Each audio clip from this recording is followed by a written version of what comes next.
आज दिवाली थी। हाँ, दिवाली, खुशियों का त्यौहार। 3 साल हो गए थे, पर उसने अभी तक दिवाली नहीं मनाई थी। जानते हो क्यों? चलो मैं बताता हूँ। हे भगवान, आज दिवाली है और ये लड़का तो सूअर की तरह सोया हुआ है। अरे उठो ज़रा, पता नहीं कि आज दिवाली है। जाके अपने पापा के साथ बाजार से मिठाइयाँ और घर का सामान लाओ, और हाँ, अपने मनपसंद पटाखे भी। पटाखे? पटाखे का नाम सुनते ही वो अपनी माँ के साथ लिपट गया।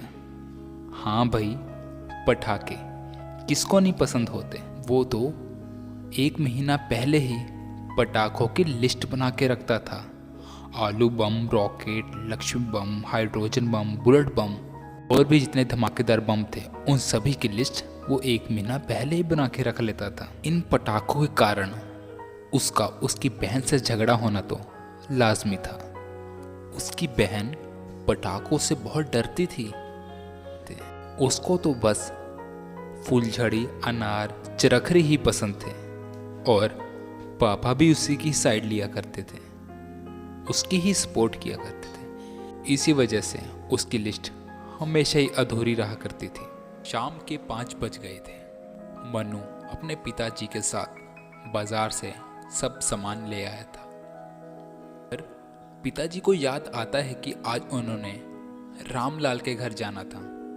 अरे हाँ भाई, रामलाल, फैक्ट्री के मालिक।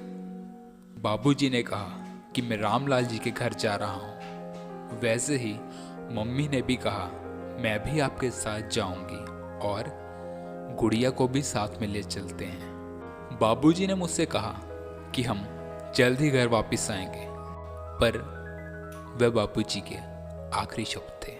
उनका एक्सीडेंट हो गया और तीनों लोग वहीं मर गए। इस खुशियों के त्यौहार में मन्नू की जिंदगी में अंधेरा आ गया था, और 10 दिन बाद गांव वाले चाचा जी भी आ गए। अरे जैसे ही हमें पता चला कि ये दुर्घटना हो गई है, हमने तो सोच लिया कि हम शहर जाएंगे और अपने मन्नू का ध्यान रखेंगे। अरे बिना माँ बाप की ज़िंदगी जीना बहुत मुश्किल होता है। यही बात चाचा जी हर किसी को सुनाते हुए घूम रहे थे। मन्नू तो चाचा चाची के और उनके बच्चों के साथ भी नहीं खड़ा होना चाहता था, और चाचा घर पर आ गए थे। चाचा तो बचपन से ही परिवार में एक काली बकरी के समान थे, कभी भी किसी के बारे में अच्छा ना सोचना। अब धीरे धीरे चाचा और चाचा का पूरा परिवार मन्नू पर दबाव डालने लग गया। का सारा काम उससे ही करवाया जाता था। मन्नू के पापा के पैसे और उसकी माँ के गहनों पर भी चाचा चाची का कब्जा हो चुका था, और इन चीज़ों से परेशान होकर मन्नू ने घर छोड़ दिया। उसको जौन सी भी पहली ट्रेन मिली वह उसमें बैठकर चले गया। वह पंजाब की राजधानी चंडीगढ़ में उतरा। पहले 3 महीने तो उसने सड़क पे गुजारे। उसके बाद उसने ढाबे पे काम किया।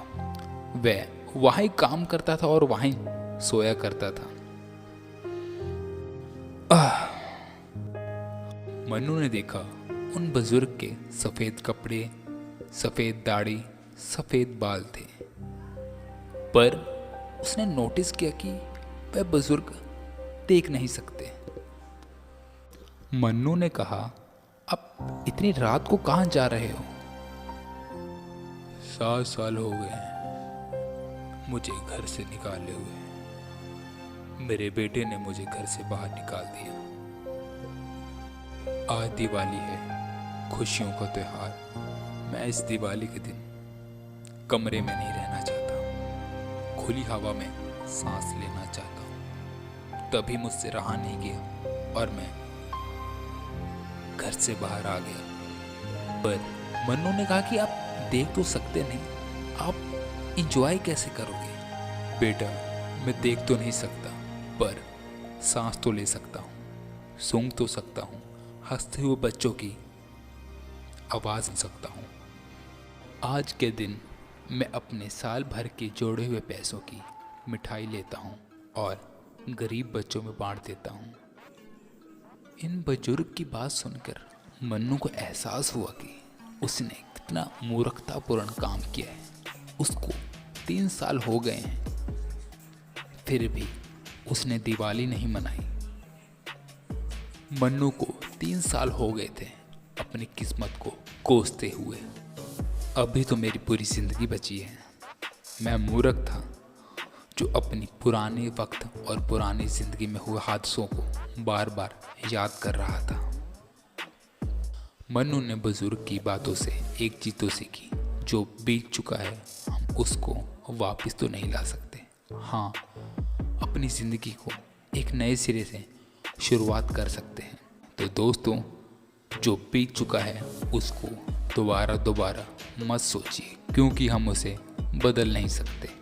जो बदल सकते हैं वो आने वाला कल। धन्यवाद।